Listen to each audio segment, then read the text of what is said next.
Salut à tous, on se retrouve aujourd'hui pour un nouvel épisode du Dunk Hebdo NBA podcast. C'est la suite de nos pastilles sur le nouveau CBA. Je suis Amine et je suis toujours accompagné de Tom, attorney at CBA. Aujourd'hui, on va s'attaquer à un très très gros morceau. Accrochez-vous, c'est très important parce que là, ça risque d'être un peu plus compliqué que d'habitude. On est d'accord, Tom, ça va être complexe aujourd'hui. Bah oui, là on va attaquer quelque chose qui a beaucoup fait parler sur les réseaux, hein. Enfin l'une des annonces marquantes lorsque la term sheet du CBA est sortie. On va parler de l'apprend tax, la notion d'apprend tax, la première apprend et la nouvelle seconde apprend. Donc déjà il y a des mécanismes à comprendre sur la première apprend et ensuite il y a les choses sur la seconde apprend qu'on pourrait qualifier comme vraiment de hard cap hard. Ouais, la NBA a rarement été aussi punitive ces dernières années avec cette nouvelle règle. Une règle qu'on pourrait appeler règle Warriors, règle Clippers. On pense à plusieurs équipes un peu comme ça. Euh, du coup, pour parler aujourd'hui de la prime tax, on va commencer par y aller doucement et je vais te demander de nous présenter qu'est-ce que c'est la prime tax. Alors, la taxe apron, alors c'est quelque chose qui a été créé dans le CBA de 2011, en même temps que la notion d'hard cap.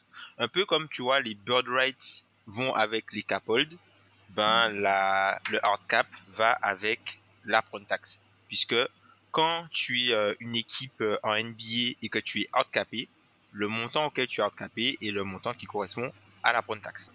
Pour l'instant, on va s'en tenir à là. J'ai déjà dit quand même pas mal de choses. Pour l'instant, on va s'en tenir à là.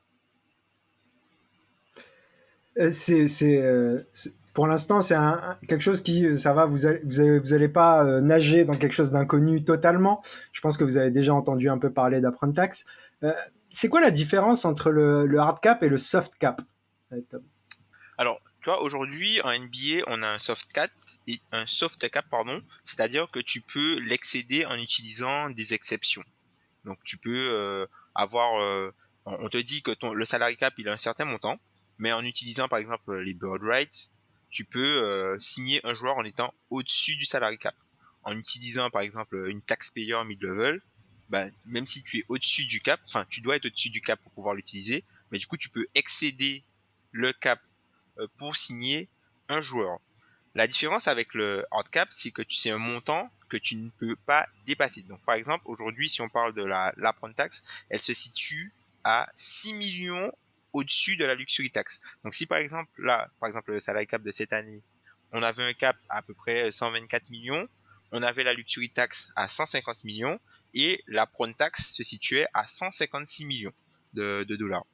Donc voilà, c'est un montant que tu ne peux pas dépasser. Et ce qui est important là-dedans, c'est que quand par exemple tu as un soft cap, ce qui va compter dans ton cap, ça va être uniquement, notamment pour les bonus, les likely bonuses. Donc par exemple des bonus que un joueur peut avoir dans son contrat qu'il a déjà déclenché la saison dernière. Donc si on prend un exemple concret, tu as un joueur qui a un bonus de 2 millions euh, s'il est All-Star. Ben, s'il a été All-Star la saison précédente, C'est ben, le considéré comme bonus de un, 2 millions, il compte du coup d'ores et déjà dans ton cap. ouais, parce que c'est Par un contre, likely ouais, bonus. On estime c'est qu'il va ça, probablement l'avoir, quoi. c'est ça. Par contre, le unlikely bonus, c'est si par exemple il doit avoir gagne 2 millions s'il n'a pas été All NBA, si il a été All NBA, mais s'il n'a pas été All NBA la saison dernière, ça ne compte pas dans ton soft cap. Par contre, si tu es hard capé, ça va compter. Parce que comme c'est un montant que tu ne dois pas dépasser sous aucun prétexte, donc tout ce qui peut être susceptible de faire augmenter le salaire d'un joueur et te faire passer au-dessus, compte. Voilà. Donc pour faire un petit peu une petite métaphore avec ça, disons que en gros avec le soft cap, c'est comme si tu as une barque sur l'eau. Donc le niveau de l'eau monte, mais la barque monte avec. Dans le cadre du hard cap, c'est comme si tu mets de l'eau dans une bouteille. C'est-à-dire que tu as un dessus. Et si tu mets trop d'eau, à un moment donné, Ça ben, va tu peux déborder. pas aller au-dessus. Ben non, ça peut même pas déborder puisque la Oui, bouteille, elle est fermée. Donc, du coup, tu es obligé de rester en dessous. Voilà. ok. Du coup, qu'est-ce qui va changer vraiment avec ce nouveau CBA, Tom? Alors, déjà, du coup, par rapport à la première apron, euh, tu pouvais pas déjà pouvoir... enfin, il y a deux choses qui vont changer. la première chose qui vont changer, c'est les mécanismes qui vont déclencher le hard cap à cette première apron. C'est-à-dire que avant, tu étais hard capé à la prone tax si tu recevais un joueur dans un sign and trade, si tu utilisais ta biannual exception et si tu utilisais une part de ta non-taxpayer mid-level plus importante que le montant de la taxpayer mid-level. Donc en gros, pour retraduire cette deuxième partie, c'est en gros ta taxpayer mid-level qui fait à peu près 10 millions et t'as la non-taxpayer mid-level qui fait à peu près 10 millions et t'as la taxpayer mid-level qui fait à peu près 6 millions 5. Ben si tu utilises plus de 6 millions 5 pour signer des joueurs sur ta non-taxpayer mid-level, ben là tu es hard capé à la prone tax. Voilà. Donc ce sont les mécanismes qui déclenchaient. Et aujourd'hui, tu as un autre mécanisme qui déclenche ton hard cap, c'est si tu récupères plus de 110% en termes de valeur dans un trade par rapport au salaire que tu envoies. Donc ça aussi, ça te hard cap à la prone tax. Donc ça, c'est uniquement les mécanismes qui déclenchent la prone tax. Maintenant, tu as ce qui se passe maintenant quand tu es à la prone tax. Qu'est-ce que tu n'as plus le droit de faire quand tu es au-dessus de cette première apron? Donc quand tu es au-dessus de cette première apron, tu ne peux toujours pas utiliser ta biannual exception. Donc si par exemple vous étiez au-dessus de la première apron, vu que tu es hard capé à l'apron quand tu l'utilises, ben c'est logique que tu ne puisses pas l'utiliser quand tu es au-dessus. Ensuite, ça c'est une nouveauté, tu ne peux pas signer en buyout un joueur qui avait un salaire avant d'être coupé de plus de la mid-level pour les équipes qui ne payent pas la taxe, de plus de 10 millions. Donc si tu peux pas signer un joueur qui a été buyout qui avait un contrat de plus de 10 millions. Donc par exemple, si on prend les Clippers, Russell Westbrook, pu re-signer Russell Westbrook, et si on prend le Heat, ils n'auraient pas pu signer Kevin Love, alors que Kevin Love, c'est un joueur qui a quand même contribué à ce qu'ils aillent loin dans ces derniers playoffs. Donc ça peut enlever quelques mécanismes. Ensuite, autre règle qui change, c'est l'impossibilité, encore une fois, de rajouter plus de salaire dans un trade.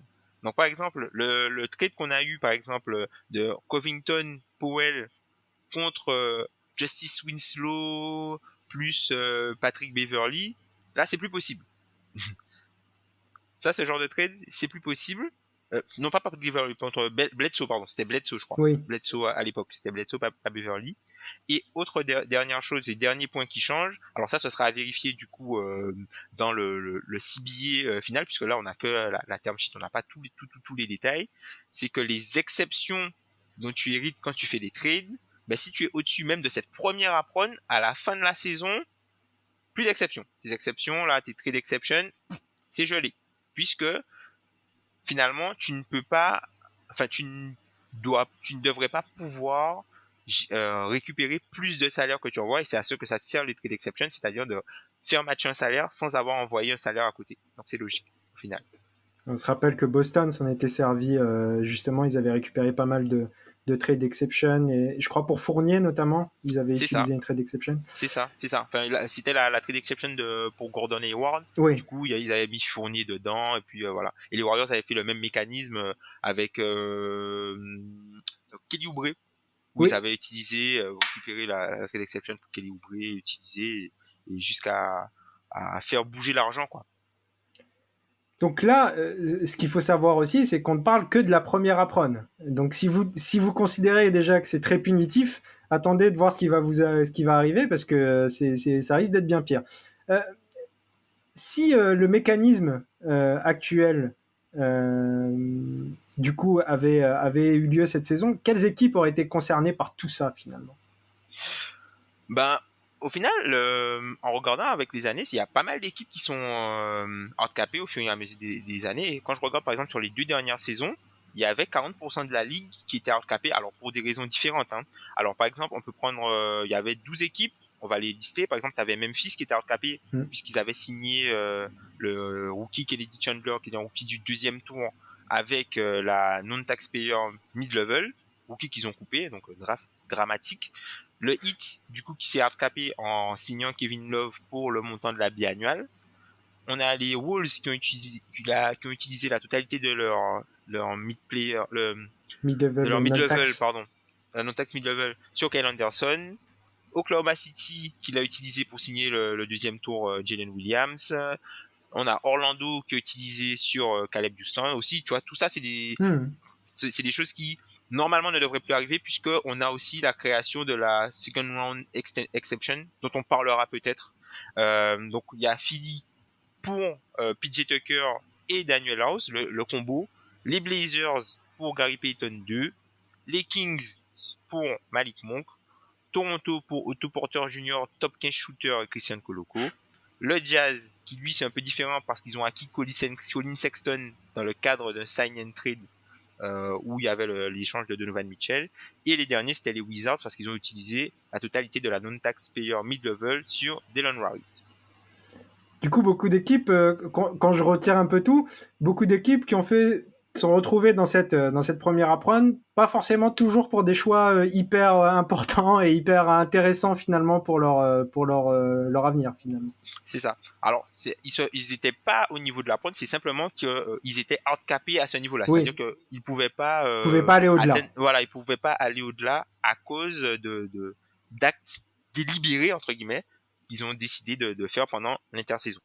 Mais ce qui n'était pas un problème, par exemple, pour Philadelphie, qui ne va jamais au-delà de la taxe, donc c'est jamais un problème. Mais merci, Monsieur Harris. Mais Philly, justement, qui va se retrouver un petit peu en difficulté cette saison, parce que c'est l'année où ils sont presque obligés, s'ils veulent en tout cas être compétitifs, au vu des contrats, de comment les choses se déroulent, et c'est l'année où ça va être le plus punitif, donc ça aurait peut-être été plus intéressant de le faire avant, finalement. C'est ça. Après, malheureusement Philly, il y a une période où voilà, il y a la perte de Jimmy Butler, la signature des contrats à Harris, là, le supermax d'Embiid, Orford, là, le supermax d'Embiid là qui arrive. Donc voilà, va falloir faire des choix.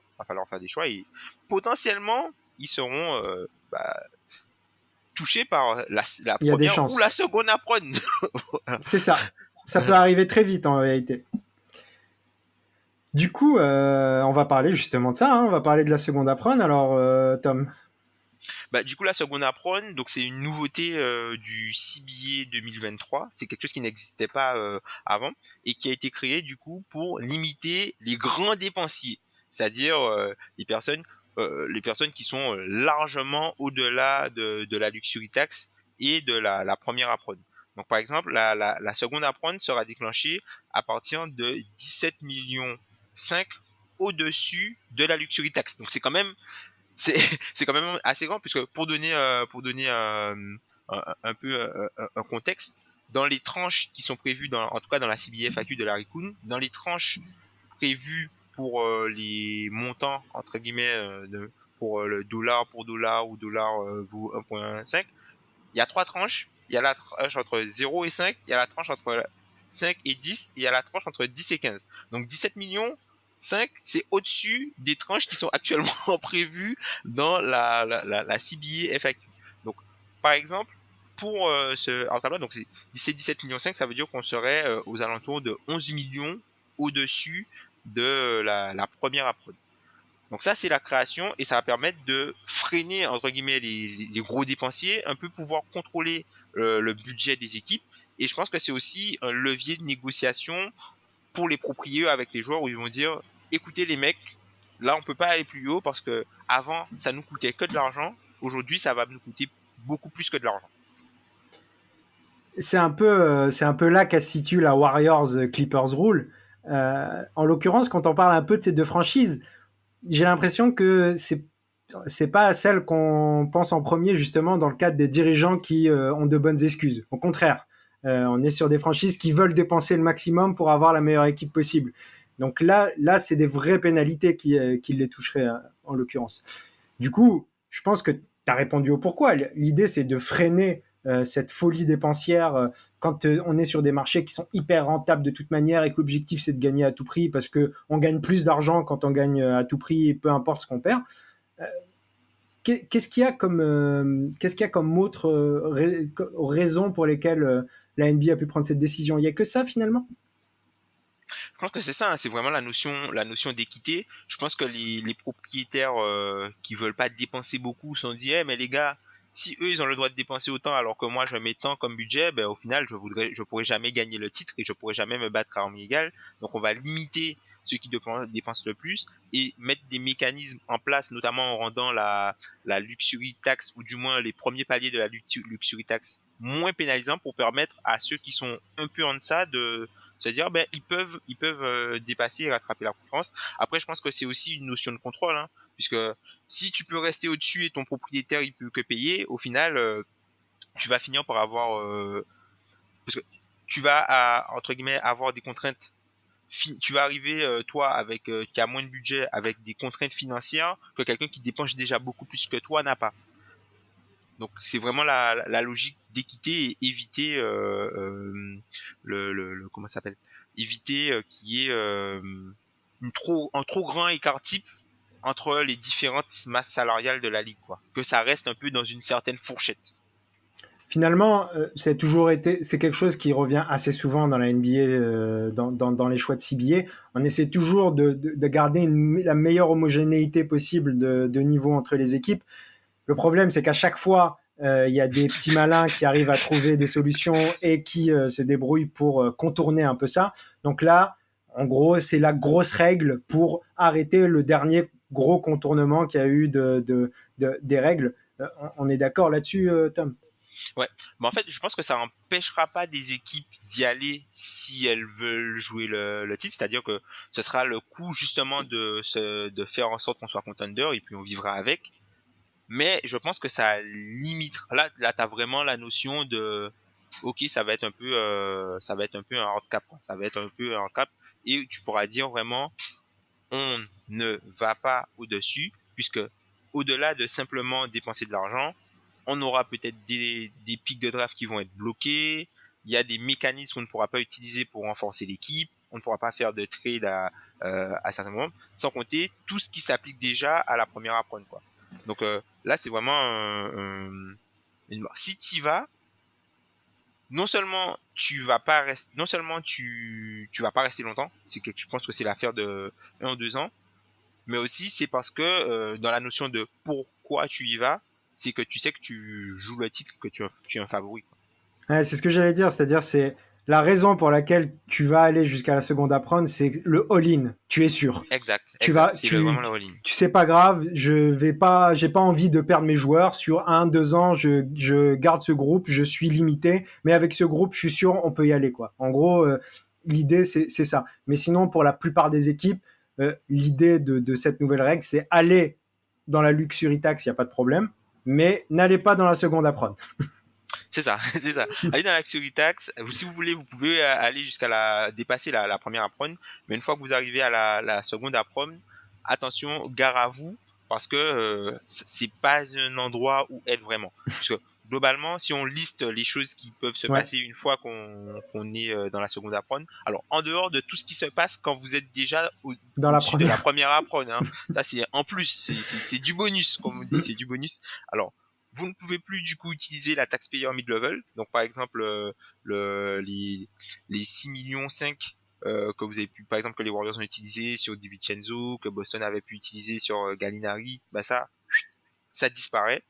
Tu as du coup ton pic de draft dans 7 ans qui est bloqué. Donc si on prend le cas de si par exemple tu es au-dessus de la seconde apron en 2020 en 2023-2024, donc là par exemple si tu commences en dessous de enfin quand la saison 2023 va se terminer et que tu es au-dessus de la deuxième apron, ton pic 2031, il est bloqué.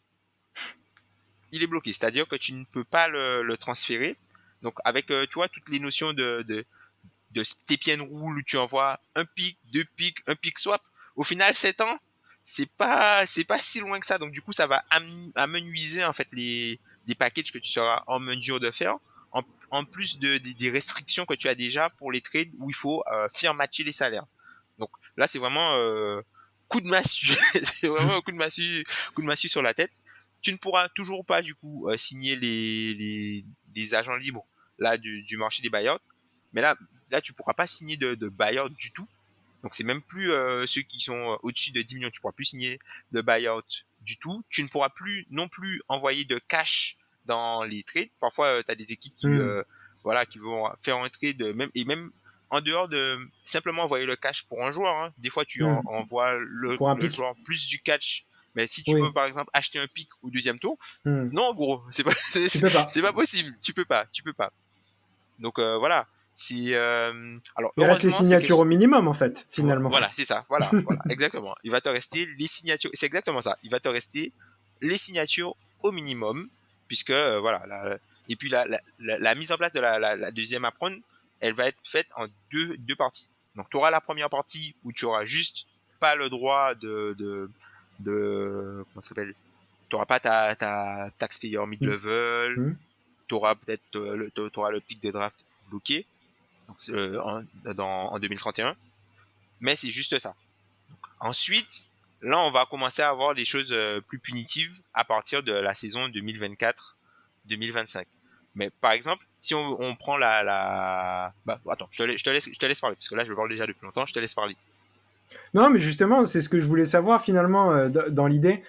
C'est vrai que ce podcast, il est un petit peu plus indigeste que d'habitude, mais il y a beaucoup d'explications à donner. C'est pas facile, donc justement, en fait, ça, c'est comme tu disais, t'as cité en fait toutes les sanctions qui sont là la première année où tu es dans cette seconde apprendre. Et il y a l'idée de, est-ce que généralement, si tu es une année, il y a des chances que la deuxième t'y soit encore. Et qu'est-ce qui se passe à ce moment-là finalement, Tom? Mais tu vois, par exemple, on parlait de la notion de bloquer, de run non transférable un pic de draft. Donc, par exemple, comme on disait, si à la fin de la saison 2023, enfin, si par exemple là, à la fin de la saison 2023-2024, tu es tu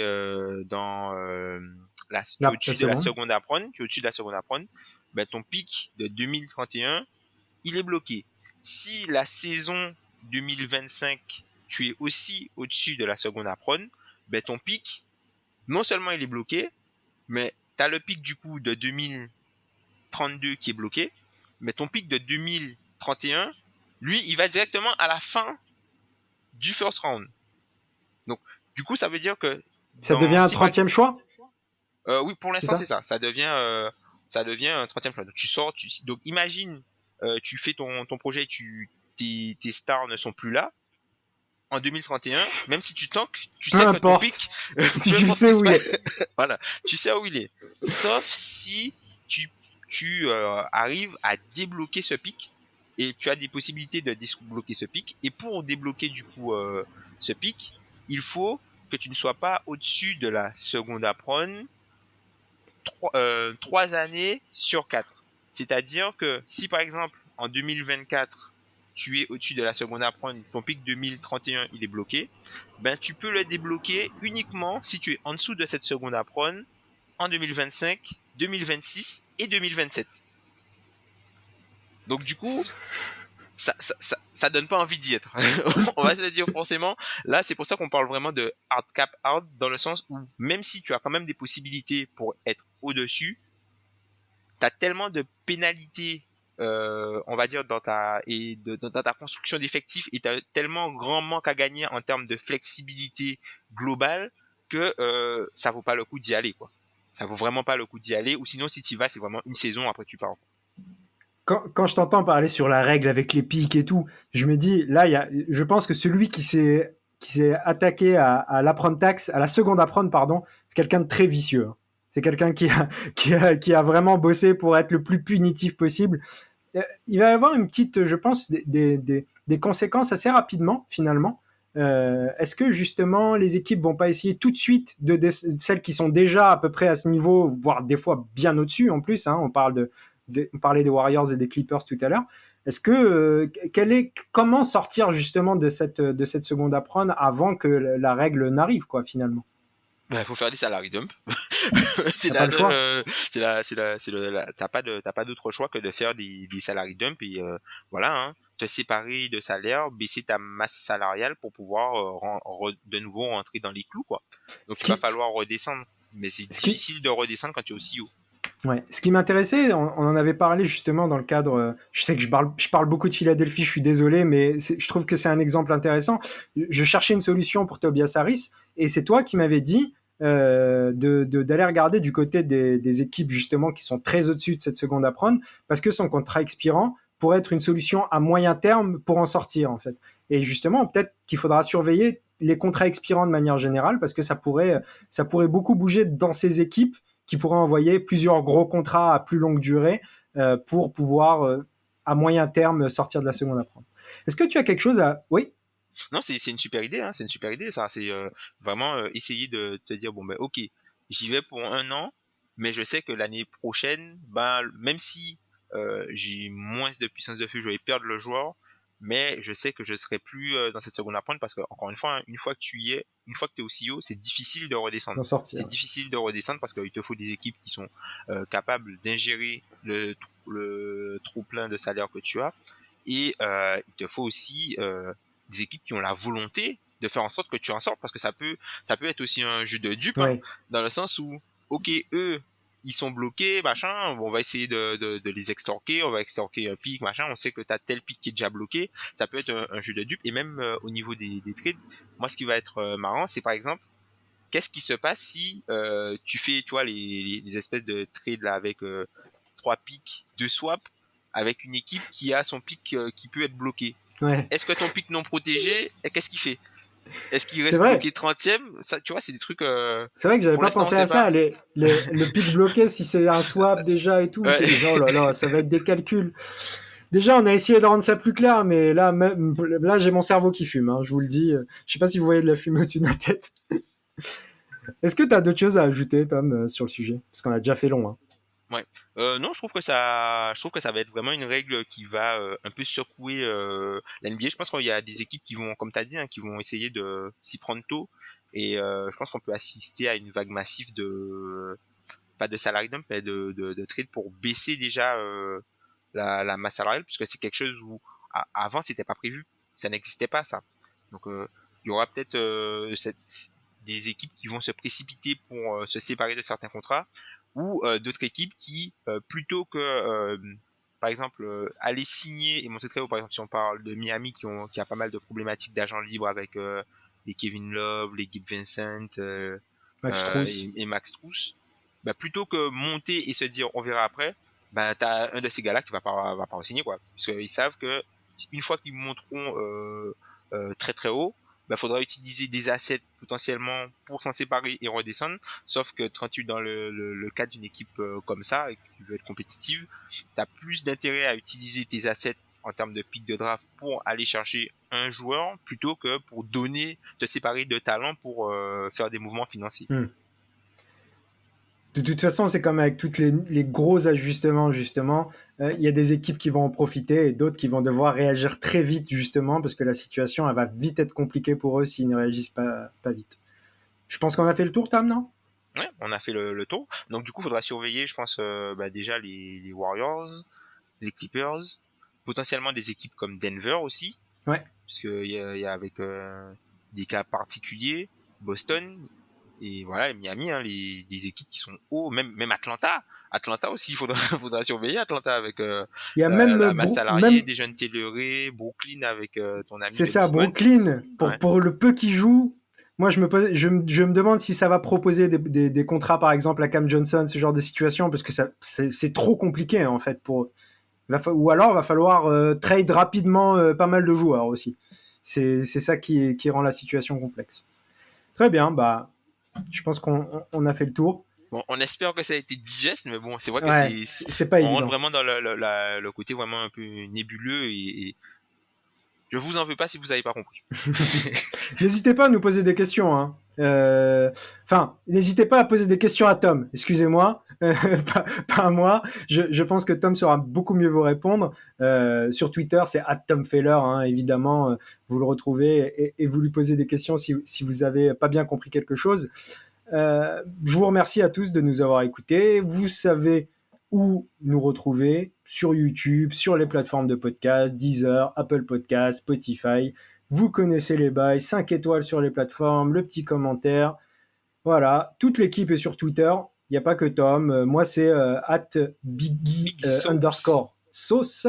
N'hésitez pas également. Et puis, nous, on se retrouve très vite pour la suite des pastilles CBA, mais aussi pour parler terrain bientôt, j'espère. Parce que là, cet épisode, il m'a épuisé, Tom.